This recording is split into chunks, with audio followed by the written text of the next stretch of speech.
您正在收听的是 KQES 华语公共广播电台的本地新闻，我是小东，我是李青。今天新闻的主要内容有：华州州长表态支持100万富翁税；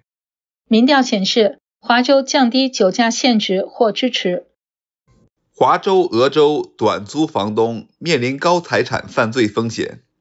圣诞风暴来袭，西雅图地区或面临强风断电威胁。下面请听详细内容。华州州长鲍勃·福格森近日表示，支持对高收入族群征收100万富翁税，并指出，该税每年可为州政府带来约30亿美元收入，用于疏解财政压力，并减轻民众的生活负担。福格森表示，若实施100万富翁税，相关税收应优先回馈受生活成本上升影响最深的工薪家庭与小型企业。他强调，自己不会支持对年收入低于100万美元的居民征收所得税，并希望将100万美元的课税门槛明确写入州法律，使其可随通货膨胀调整，同时永久性豁免中低收入族群。相关做法未来可能需透过宪法修正案来实现。福格森同时坦言，这项税制可能会因为州最高法院过去的判决以及州议会近期通过的相关法案而面临法律挑战。华州众议院拨款委员会的共和党领袖库图尔指出，州政府目前的预算困境源于支出过高而非收入不足。他质疑，即使以100万富翁为对象，相关税收未来仍可能扩大适用范围，影响更多纳税人。而福格森本人在今年就职前夕也曾公开表示，华州不可能靠加税走出困境。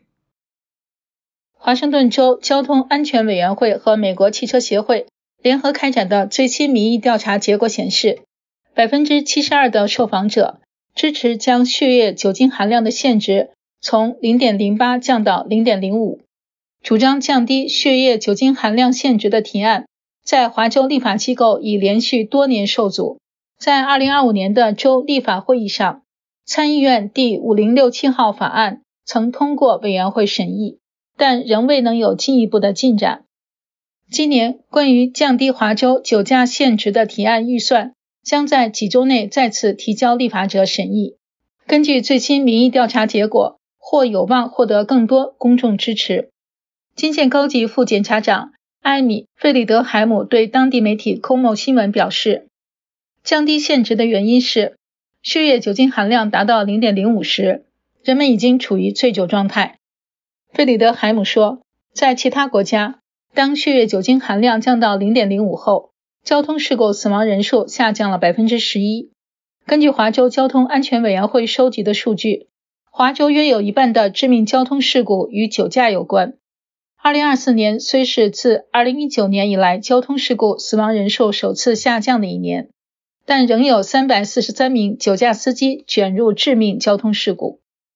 据美国租赁保险公司 Steadily 最新数据显示，华盛顿州和俄勒冈州的短租房房东正面临全美最高的财产犯罪风险。该租赁保险公司的研究评估了5类犯罪，即纵火、入室盗窃、建筑物盗窃、破坏公物及抢劫，并按其对业主的影响程度进行加权。在短租平台爱盈比针对房东的安全风险评估中，华盛顿州被列为全美第2危险的州，其财产犯罪风险指数高达 80.19 分，满分为100分。华州如此糟糕的排名，主要受入室盗窃和破坏公物案件率影响。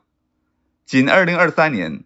华州每10万居民中就发生了约468起入室盗窃案，居全美之首。不仅如此，华州每10万居民中还有超过1000起财产破坏和公物损毁事件的记录。俄勒冈州情况大致相同，该州以 76.45 分的总分位列全美第3，其纵火率居全美之首，建筑盗窃率也位居前列。华州与俄勒冈州在短租房房东面临的财产犯罪风险方面都位列全美前3，仅次于新墨西哥州。Steadily 公司的数据表明，华州和俄勒冈州面临刑事司法政策宽松、执法力度减弱的持续困扰，凸显了区域政策直接影响公共安全与经济活动。平安前夜，一场突如其来的强风暴正向西雅图地区逼近，预计将给这个圣诞假期带来不小麻烦。气象部门已发布强风警报，提醒民众做好应对断电和交通混乱的准备。据气象专家预测，这场风暴将在12月24日下午达到顶峰，届时阵风时速可能高达60英里。西雅图、塔科马、贝尔维尤和雷德蒙德等普吉特海湾沿岸城市都将受到影响。